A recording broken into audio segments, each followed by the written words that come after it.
감사하신 주님,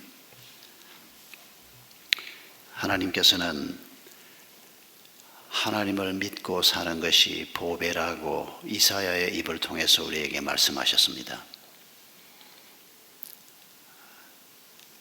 그 말씀에 동의하며 또 그 말씀을 사모하며 또 그 말씀이 참인가 하는 구도자의 마음으로 오늘 이 자리에 많은 분들이 또 함께 모였습니다. 하나님, 2700여 년 전에도 하나님께서는 하나님을 경외하는 자의 보배셨고, 오늘도 하나님을 믿고 믿음의 길을 가는 자들에게 여전히 참 보배이심을 믿습니다. 그리고 오늘 이 말씀을 함께 나눌 때 성령 하나님께서 우리에게 다시 한번 도전해 주시옵소서. 이 보배를 놓치는 자가 없게 하시고, 이 보배로 말미암아 우리의 남은 생이 참 복되고 아름답고 행복하고 만족한 삶이 되도록 주의 은혜를 베풀어 주시옵소서. 예수님의 이름으로 기도하옵나이다. 아멘. 지난 8.15 특사로 많은 분들이 감옥에서 좀 일찍이 나왔습니다. 그런데 그 중에 눈길을 끄는 사람이 한 사람이 있었습니다. 감옥에서 나오면서 성경책을 들고 나온 사람이 있었습니다. 그분이 물론 유명한 분이기 때문에 사람들의 관심도 끌었지만은, 그러나 그 사람의 직함이 무엇이었던지 간에 감옥에 몇 년을 있다가 나오는 사람이 굳이 성경을 손에 들고, 많은 사람이 자기를 주시하고 있는 걸 아는데도 성경을 손에 들고 나왔다. 그리스도인들에게는 굉장히 관심이 가는 일입니다. 아마 기억하실 것입니다. SK 회장 최태원 씨가 바로 그 장본인입니다. 최태원 씨가 감옥에 있을 때 예수님을 영접했다는 것입니다. 그리고 최근에 그의 중마고위인 김형국 목사가 심호하는 나들목교회에서 세례를 받았습니다. 김형국 목사는 저도 또 가까이 지내는 후배이기 때문에 자기 친구 최태원을 위해서 기도해달라, 어떤 상태에 있다, 그런 얘기를 한 번 들은 적이 있습니다. 그러나 눈에 보이지 않는 사람이니까 까맣게 잊어버리고 있었는데, 이 사람이 성경을 들고 감옥에서 나오는 그걸 보면서 저도 사실 깜짝 놀랐습니다.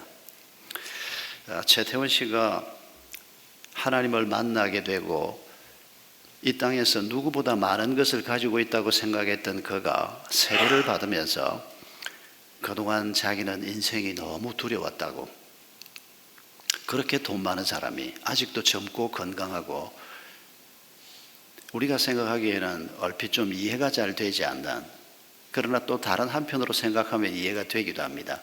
조금 가진 사람은 잃는 것에 대해서 조금 걱정하지만은 많이 가진 사람은 크게 걱정할 수밖에 없습니다. 그런데 세례를 받으면서 이분이 그 성도들 앞에서 자기는 너무 인생이 두려웠다고, 그런데 하나님을 만난 이후에 그 두려움이 없어졌고 마음에 처음 경험하는 평안을 누리게 됐다고. 아마 최태원 씨를 하나님 앞으로 불러내는데 하나님께서 그의 부인 노소영 씨를 크게 쓰신 것 같습니다. 노소영 씨는 진작 그리스도인이 됐습니다. 잘 아시는 대로 그의 친정 부모인 노태우 전 대통령이나 그 부인은 독실한 불교 신자로 알려져 있는 분들입니다. 그런데 노소영 씨가 진작부터 예수를 믿는다는 건 알고 있었습니다. 그런데 이분이 그렇게 독실한 그리스도인은 아니었는데, 자기 고백에 의하면 2005년 무렵에 이분이 예수님을 제대로 만나는 경험을 했다는 것입니다. 그리고 이분이 자신의 신앙을 고백하는 그 인터뷰 기사를 보면 남편은 감옥에 가 있고 아들은 소아 당뇨병에 걸려서 평생을 환자로 살아야 하고 또 죽을지 살지도 모르는 위기의 순간을 만나기도 하고, 그런 상황에서 이분이 하나님의 깊은 평안을 경험한 얘기를 인터뷰를 통해서 털어놓은 적이 있습니다. 그리고 그때 자기 병실에 자기가 누워있는, 자기 아들이 누워있는 침대에 넉마를 입은 어떤 사람이 와서 들여다보았는데 그분이 바로 예수 그리스도라는 것을 깨달았다는 겁니다. 아마 환상을 보았는지 꿈을 보았는지 그런 경험을 하면서 이분이 깊은 믿음으로 들어가기 시작하고, 그리고 청와대에 있을 때나 재벌의 아내로 살 때나 이전에 한 번도 경험하지 못했던 그 놀라운 평안을, 아들이 병들어 누워있고 남편은 감옥에 가 있는 그 상황에서도 봉사활동을 계속하면서 그 평안을 누리고 사는, 아마 이런 부인의 영향으로 남편 최태원 씨가, 또 중마고인 한 목사의 도움으로, 또 아마 하나님께서 그 외의 도움도 베풀어 주었을 것입니다. 그리고 노태우 전 대통령 부부 또한 지금은 신앙생활을 하고 있습니다. 아주 독실한 불교 신자로 알려진 그분이 대통령 끝내고 감옥에 가 있을 때 그분을 맡았던 간수가 장로님이었습니다. 딸이 아버지를 위해서 기도하는 것은 말할 것도 없었지만은 하나님께서도 놀랍게 그런 방법으로, 이 노태우 씨가 볼 때 자기를 담당한 간수가 얼굴이 천사 같았다는 겁니다. 뭐 돈을 잘 버는 사람도 아니고 뭐 대단한 직업을 가지고 있는 사람도 아닌데 그 사람을 볼 때마다 너무 도전이 되고 미소가 너무 해맑고, 그분의 도움을 크게 받았고 아마 딸의 도움을 많이 받은 것 같습니다.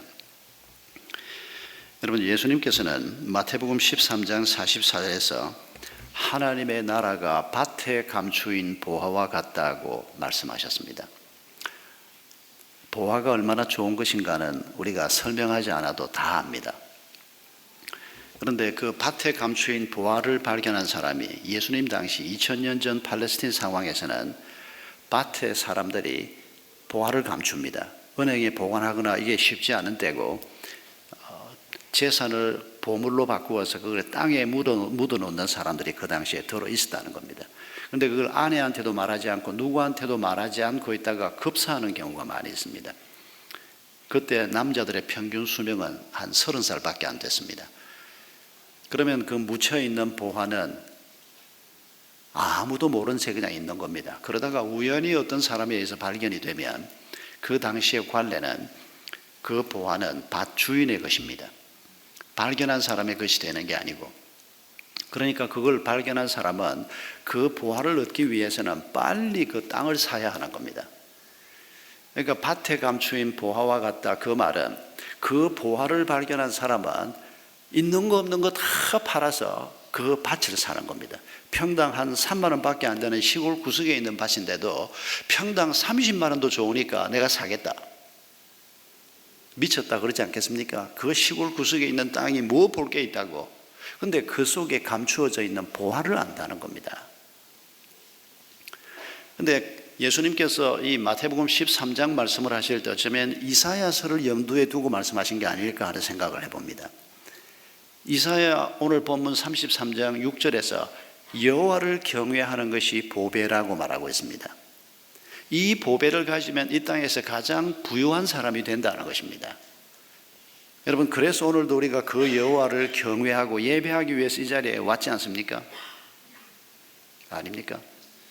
예배는 예배고 보화는 또 하나님이 따로 주셔야지, 예배만 가지고는 안 되지. 당신이 틀렸습니다. 필요한 것을 하나님이 공급하시지만은 당신이 생각하는 보화가 그런 거라면 당신의 마음을 바꾸는 게 신상에 이로울 겁니다. 당신 생각대로 하나님이 움직일 가능성이 없기 때문입니다. 하나님이 보화라는 겁니다. 하나님이 우리에게 주는 선물이 보화가 아니고, 남편이 보화고 아내가 보화고 자식 자체가 보화지, 공부 잘하는 자식이라야 보화가 되고, 여러분, 부모들이 이런 잘못된 생각을 가지기 때문에 소중한 우리의 자식들이 지금 천덕꾸러기 신세를 받고 있습니다. 여러분, 우리의 가족은 그 자체로 보물입니다. 남편이 돈을 많이 벌어오면 큰 보화고, 돈을 조금밖에 못 벌어오면 그건 조그만한 보화고, 돈 못 벌어오면 그건 보화도 아니고, 당신이 잘못 생각하는 겁니다. 우리가 그렇게 생각하는 한 돈을 많이 벌어오는 남편과 살아도 거기에 평안이 없을 것입니다. 잘못된 관점을 가지고 보배를 바라보고 있기 때문입니다.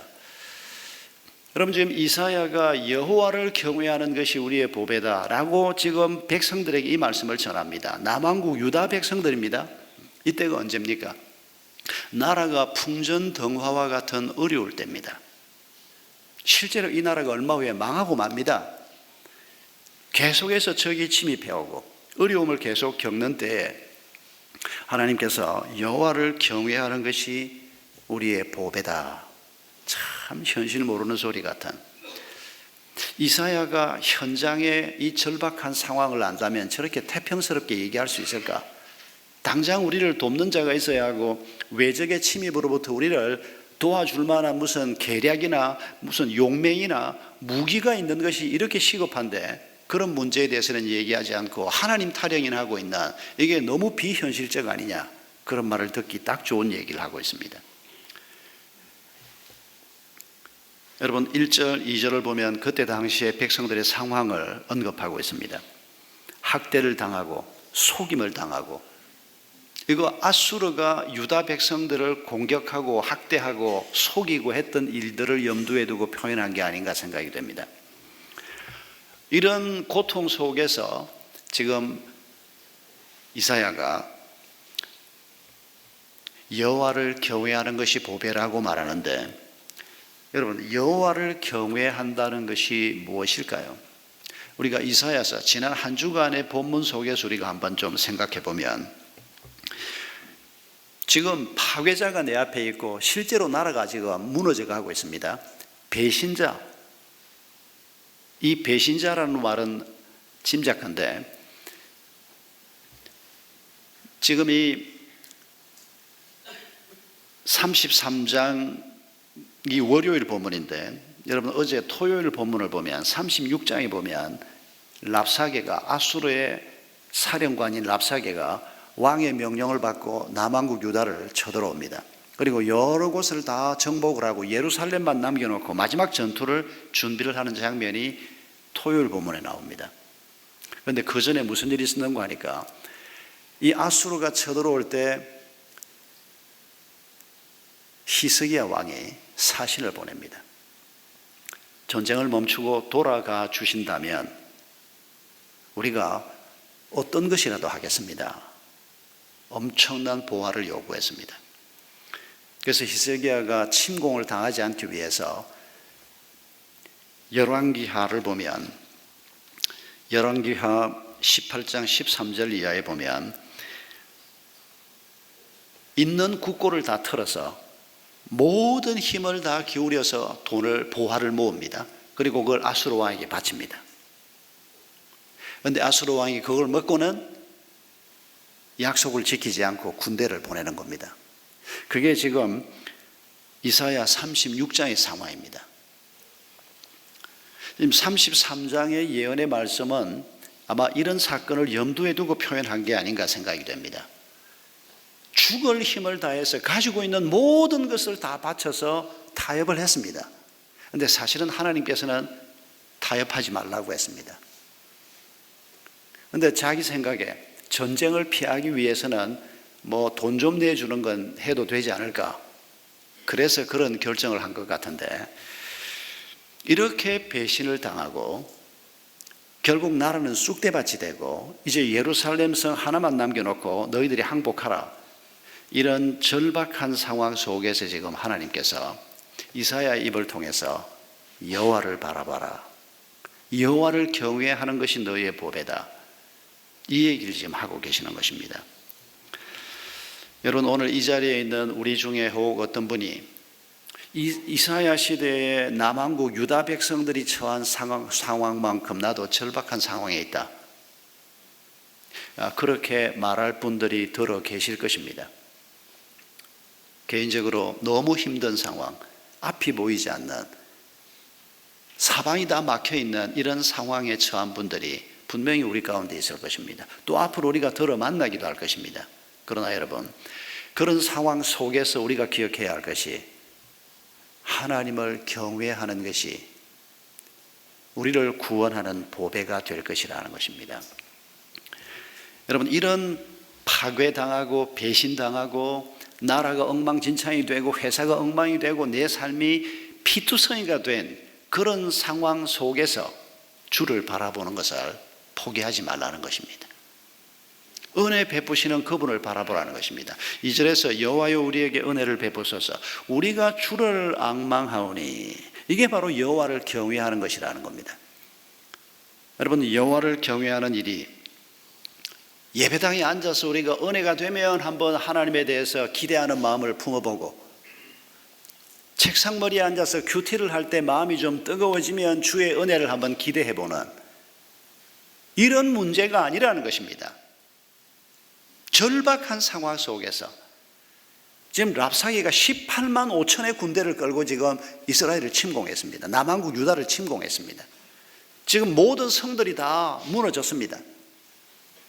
그런 상황에서 하나님이 주신 약속의 말씀을 붙들고 내가 여호와를 경외하고 오직 여호와를 의뢰하고 이 길을 걸어가면 이 문제를 돌파해낼 것이다, 이 여호와를 경외하는 길을 갈 것이냐, 아니면 지금 아수라가 요구하는 대로 항복해라, 그래서 항복을 하고 노예가 되는 한이 있더라도, 아니면 혹 저 사람들이 좀 자비를 베풀어서 우리에게 비참한 굴욕은 주겠지만 그래도 죽는 것보다는 그게 낫지 않겠느냐, 아수르 왕의 은혜를 기다릴 것인가, 그 결정을 지금 해야 하는 상황입니다. 이런 상황에서 여호와를 경외하는 길을 택하는 것이 그게 믿음이라는 것입니다. 절박할 때는 우리가 하나님 생각도 못하고, 어려운 문제가 생겼을 때는 뭐 하나님이 생각나는 게 아니고 뭐 은행장 생각이 나고 힘 있는 사람 생각이 나고, 하나님은 깜빡 놓쳐버리는, 그건 경외하고 거리가 멀다는 겁니다. 아무리 예배의 습관이 몸에 붙어 있다고 해도 우리 마음속 깊은 곳에서 하나님에 대한 이런 신뢰가 없다면 그건 여호와 경외가 아니라는 것입니다. 하나님이 주시는 가장 소중한 보배가 우리 속에 없다는 것입니다. 여러분, 오늘 본문을 보면 2절, 5절, 6절에서 우리가 하나님을 경외할 때, 하나님이 우리의 보배가 될 때 실제로 그 사람에게 어떤 일이 생기는가 하는 얘기를 하고 있습니다. 첫째는 2절에 보면 아침마다 하나님이 나의 팔이 된다, 이런 표현이 나옵니다. 뭐 요즘은 뭐 힘이 세다고 컴퓨터 자판을 빨리 두들기는 것도 아니고 팔 힘이 세다고 머리가 빨리 돌아가는 건 아닙니다만은, 그러나 여러분, 그런 성경이 말씀하지 않는 관점에서 생각하지 말고 성경이 얘기하고자 하는 관점에서, 그 시절의 사람들은 주로 농사 짓고 이 힘을 쓰는 일을 놓고 우리가 생각해 보면, 여러분, 이 팔 하나를 가지고 할 수 있는 일이 있지 않습니까? 그런데 이 팔이 힘이 없어서 상한 갈대 지팡이 같은 팔이면 숟가락 짚는 것도 어려워서 뭘 할 수가 없습니다. 그런데 아직 건강하니까 이 팔을 폈다가 뻗쳤다가 할 수도 있고 뭘 짚을 수도 있고 뭐 힘을 좀 쓸 수도 있습니다. 그런데 이 팔이 이런 팔이 아니고 하나님의 팔이면 어떤 일이 일어날 것 같습니까? 우리의 팔을 하나님의 팔로 바꾸라는 것입니다. 어떻게 해요? 여호와를 경외하고 살 때 우리의 팔이 그냥 한 사람의 팔이 아니고 죄인의 팔, 무력한 자, 일만 생기면 겁이 나서 꽁무니를 빼는 그런 사람의 팔이 아니고 어떤 대적과 싸워도 이길 수 있는 팔, 어떤 상황에서도 그 길을 돌파할 수 있는 팔, 여호와의 팔이 될 것이다. 그게 바로 여호와를 경외할 때, 하나님이 우리의 보배가 될 때 우리에게 일어날 축복을 말씀하시는 것입니다. 5절에서는 하나님의 정의와 공의가 다스리는 축복을 누리게 될 것이다 라고 말씀합니다. 우리는 바르게 사는 것보다는 잘 사는 것을 항상 원합니다.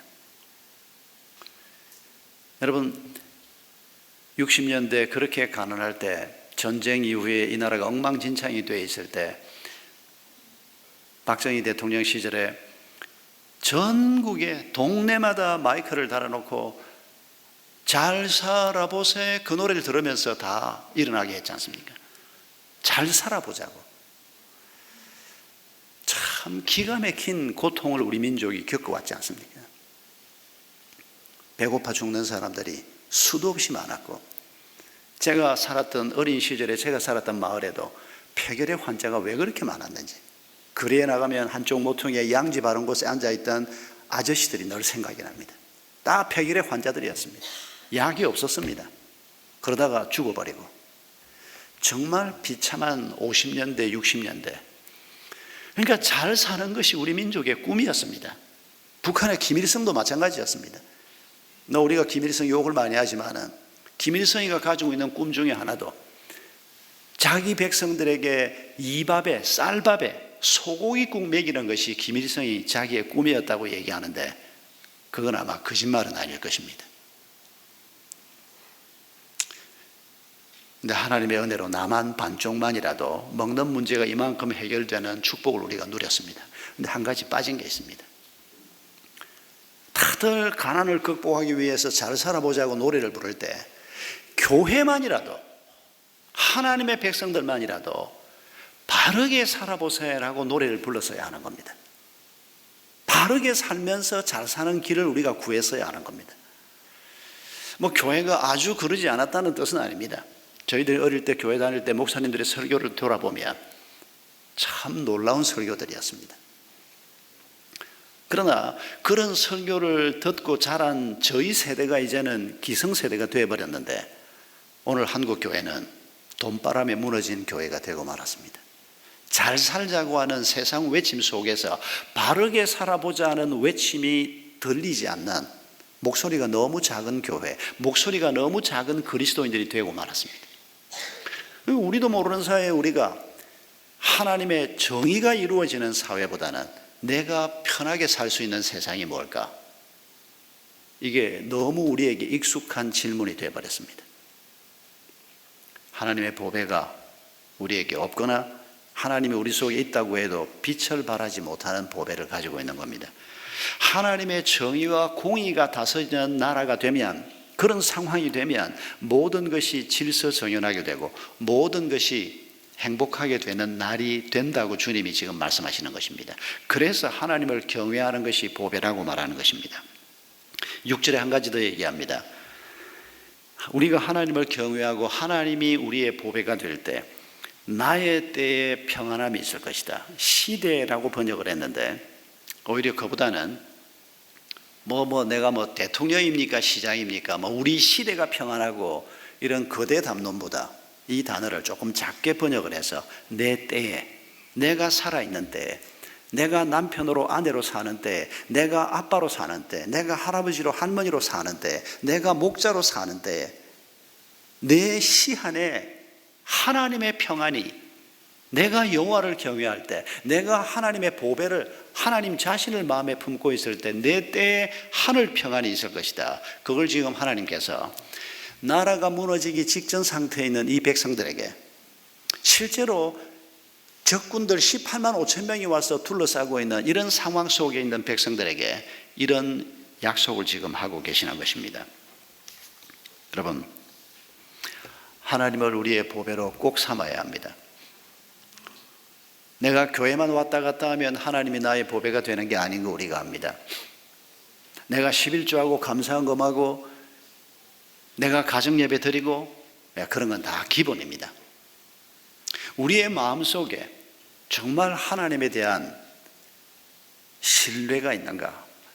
목숨이 왔다 갔다 하는 상황 속에서도 누가 뭐라고 말하든지 나는 하나님을 따르겠다, 이런 신뢰가 있는가? 그게 문제라는 것입니다. 여러분, 하나님을 우리의 보배로 삼지 못하게 하는 사탄의 전략을 우리가 36장에 나오는 랍사계의 입을 통해서 한 5가지 정도를 발견할 수가 있습니다. 첫째는 전의를 상실하게 하는 겁니다. 아예 하나님의 약속을 붙들고 내가 길을 한번 가보겠다. 그건 안 돼.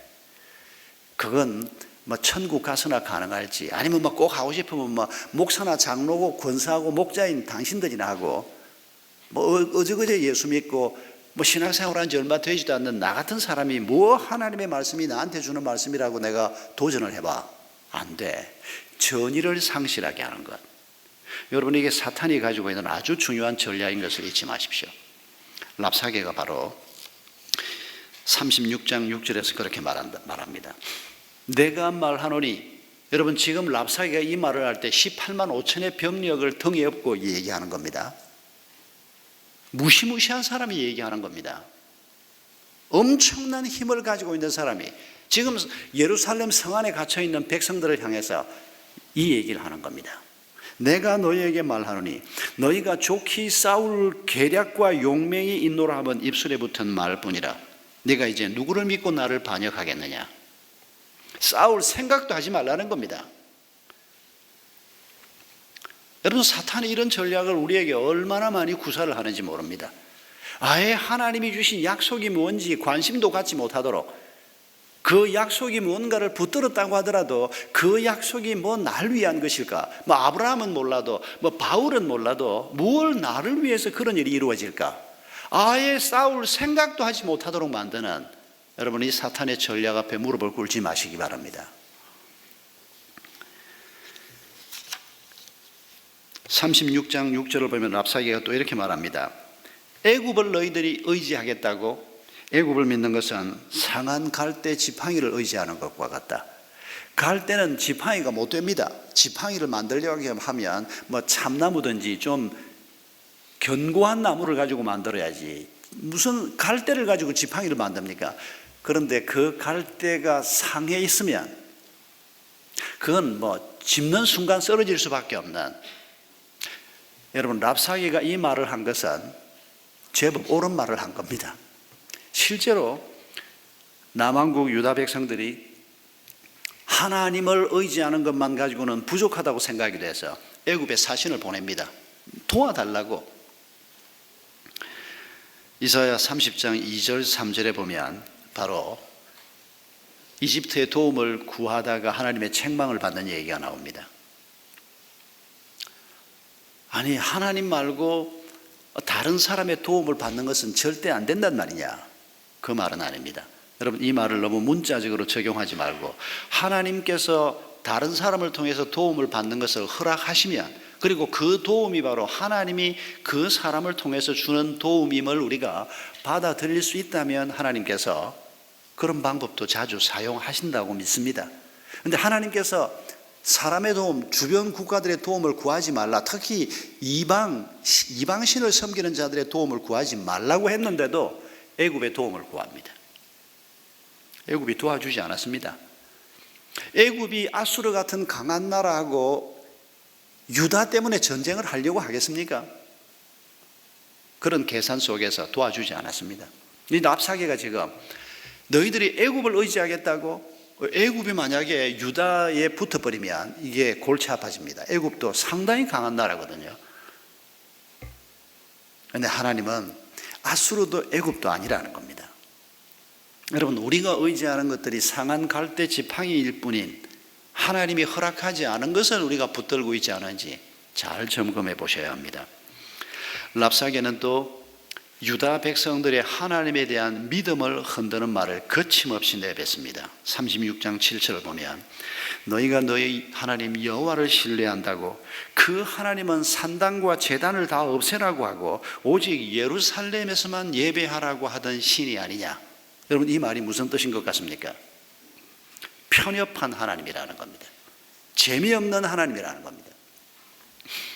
너희의 신은, 아니, 우리 마을 뒷산에서도 예배하고 앞산에서도 예배하고 그러면 얼마나 좋으냐. 그런데 굳이 그 먼 예루살렘까지, 여러분, 그 시대의 여행이 얼마나 불편합니까? 길도 없는, 더군다나 도적놈들도 있고 한 그런 길을 여러분 걸어서, 그것도 아이들까지 데리고 가족들이 한 100km, 150km, 멀리서 오는 사람들은 한 200km를 걸어서 1년에 한 2차례를 갔다 왔다 하는 여행길을 한번 생각해 보십시오. 비용도 많이 들거니와 이게 보통 일이 아닙니다. 그런데 하나님께서는 근처에 있는 모든 산당들을 다 제해라. 그건 우상 숭배고 하나님의 말씀에 벗어나는 것이다. 예루살렘에 와서만 제사하라. 여러분, 여기에 중요한 하나님의 뜻이 담겨져 있습니다. 이스라엘의 하나됨, 예배의 변질을 막고 이 믿음이 하나 되게 하기 위해서 하나님이 주신 이 명령을 놓고 지금 랍사게는 보통 사람이 아니고 18만 5천의 병력을 지금 포진을 시켜놓고 항복하라고 하면서 너희가 믿는 신이 그게 뭐냐, 그게 그렇게 편협하고 그렇게 엉뚱한 짓이나 하고, 우리가 믿는 신이 지금 얼마나 많은 국가들을 쓰러뜨리게 했는지를 보지 않았느냐? 그런데 그 편협한 신을 의지하면서 너희들이 항복하지 않겠다는 것이냐? 여러분, 이게 아주 무서운 전략입니다. 우리 마음속에 하나님이 왜 이러시나? 하나님에 대한 불평이 생길 때 여러분, 그걸 소홀히 여기면 안 됩니다. 하나님에 대한 섭섭한 마음이 들고 하나님이 내가 좀 편하게 사는 꼴을 못 봐. 맨날 그냥 힘들게 만들고 어렵게 만들고. 여러분, 그 자리에서 벗어나지 못하면 하나님이 우리의 보배가 되지 못합니다. 편안하게 사는 것 하나님도 원치 않는 일이 아닙니다. 그러나 필요해서 우리에게 어떤 어려운 문제를 우리에게 주실 수도 있고, 또 우리가 잘못해서 문제가 생기는데 그 문제 속에 있으면서 하나님 앞에 겸손히 엎드릴 생각은 안 하고 하나님 원망이나 하는 이런 잘못을 우리가 자주 범하게 되는 겁니다. 하나님은 언제나 옳으신 분입니다. 아닙니까? 판교 음식점 얘기 한 번 더 할까요? 그 판교의 그 음식점 이름은 제가 기억이 안 납니다. 그 집 청국장이 맛있는 집인데 가끔씩 갔는데 어느 날 입구에 뭐라고 써붙여 놨는가 하니까 고객은 언제나 옳다. 고객이 틀렸다면 당신이 틀린 것이다. 이렇게 써붙여 놨더라고요. 제가 한참 써서 봤습니다. 얼마나 감동이 되는지. 하나님은 언제나 옳은 분입니다. 하나님이 섭섭하고 하나님이 일을 잘못하는 게 아닌가 생각이 들면 금방 떨지 말고 내가 잘못 생각하는구나. 빨리 깨달아야 하는 겁니다. 그 자리에서 빨리 벗어나야 하는 겁니다.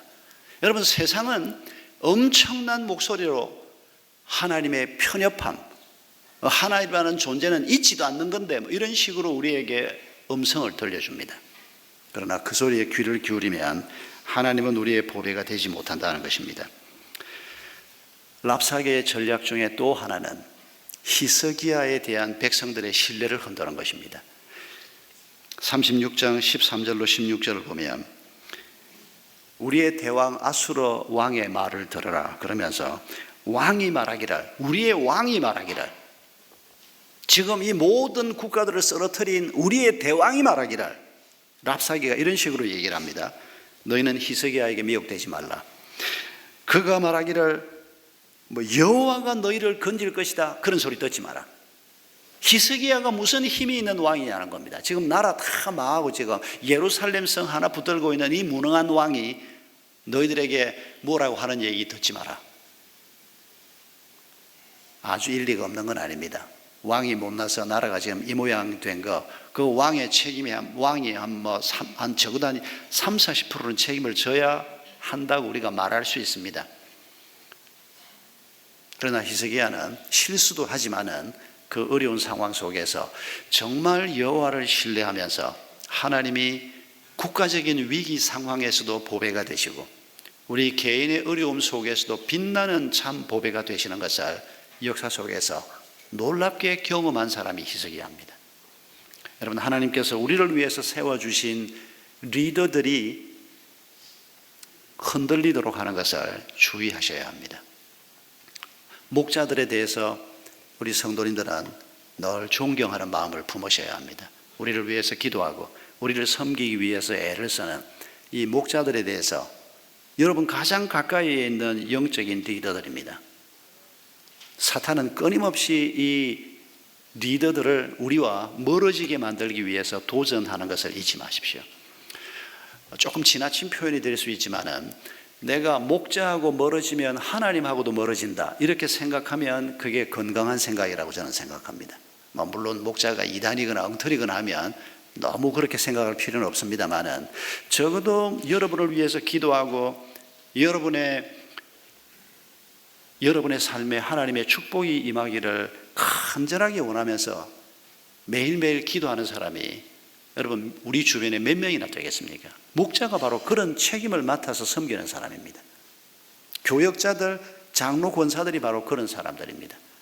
우리가 시원찮은 거 많지만은 그래도 하나님께서 세워주신 이 리더들을 소중히 여기면 하나님께서 소중히 여김을 받는 것이 되는 것입니다.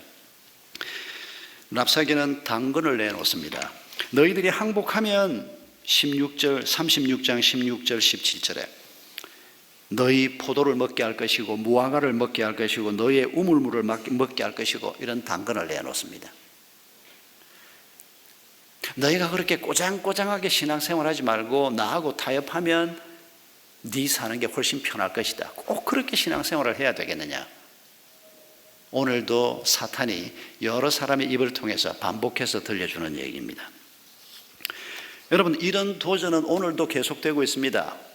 우리 귀에 어떤 소리가 들리는지 조심하셔야 합니다. 우루과이의 한 성당 벽에 붙어 있다는 주기도문 얘기를 주기도문만 써놓은 게 아니고 주기도문에 글귀를 몇 개 더 붙여놓은 아마 이 주기도문 얘기를 여러분 인터넷에서 종종 보았던 건데 여러분도 아마 보셨을 겁니다. 제가 다시 한번 여러분에게 소개하고 싶습니다. 하늘에 계신이라고 하지 말라. 세상 일에 온통 빠져 있으면서 우리라고 하지 말라. 너 혼자만을 생각하고 살면서 아버지여라고 부르지 말라. 아들, 딸로 살 생각도 없으면서 이런 식으로 주기도문이 붙어 있는 겁니다. 제가 얼마 전에 한번 읽은 적이 있는데 그때는 별로 감동이 안 됐는데 어제는 이걸 읽는데 어떻게 감동이 되는지 이름이 거룩히 여김을 받으시오며 그렇게 기도하지 말라. 하나님의 이름보다는 내 이름 내는데 온갖 힘을 다쓰면서 나라가 임하옵시며 라고 기도하지 말라. 돈폭탄이 터지는 나라가 오기를 원하면서 뜻이 하늘에서 이루어진 것 같이 땅에서도 이루어지다라고 기도하지 말라. 온 세상이 네 뜻대로 되기를 원하면서 오늘 우리에게 일용할 양식을 주옵시고 라고 기도하지 말라. 죽을 때까지 필요할 걸 쌓아놓고 살고 싶어 하면서 심지어는 아들, 딸, 손주, 손녀들 먹을 것까지 챙겨놓고 죽고 싶어 하면서 그게 오늘 우리의 현실 아닙니까? 우리에게 죄 지은 자를 사하여 준 것 같이 우리 죄를 사하여 주옵시고 라고 기도하지 말라. 아직도 원한과 앙심을 품고 있으면서 우리를 시험에 들게 하지 마옵시고 라고 기도하지 말라. 호시탐탐 죄 지을 기회를 찾으면서 다만 악에서 구하옵소서라고 기도하지 말라. 악을 보고도 아무 양심의 가책도 없으면서 나라와 권세와 영광이 아버지께 영원히 있사옵나이다 라고 기도하지 말라. 그 모든 영광을 너 혼자 누리기를 원하면서 아멘이라고 하지 말라. 주님이 가르쳐 주신 기도를 너의 기도로 삼을 생각이 없으면서 이게 남미 우루과이 한 성당, 조그마한 성당 벽에 붙어 있는 건데 누가 이걸 소개를 해서 많은 사람이 지금 기억하는 기도가 됐습니다만 얼마나 절절한 표현인지 모릅니다. 하나님이라는 보배를 우리는 갖고 살기를 하나님이 원하시는데 수천 년 동안 하나님이 이걸 원하고 계시는데 그래서 이런 기도를 하면서 그 하나님이 너희의 보배가 되게 하라고 주기도를 예수님이 가르쳐 주신 것인데 우리는 하나님을 보배 삼을 생각은 없고 하나님을 이용해서 내가 생각하는 보배나 가지고 살면 좋겠다 이런 속 좁은 생각을 가지고 살고 있는 그래서 그 빛나는 보배이신 하나님이 내 삶에서 빛을 발하지 못하는 이런 모습이 혹시 우리의 모습이 아닌가 다시 한번 기억해 보십시다. 33장 22절에 보면 하나님이 우리의 보배가 되게 하는 세 가지 중요한 지침이 나옵니다. 첫째는 그분이 재판장이 되게 해라. 그분이 옳다고 하면 옳은 것이고 그분이 틀리다고 하면 틀린 것입니다. 그분이 판결해 주는 대로 길을 걸어가라는 겁니다. 그리고 두 번째는 그가 주신 율법을 따라 그가 주신 말씀을 따라 살라는 것입니다. 신명기 10장 13절에 하나님이 우리에게 말씀을 주신 것은 우리의 행복을 위해서 주신 것이라고 말씀하셨습니다.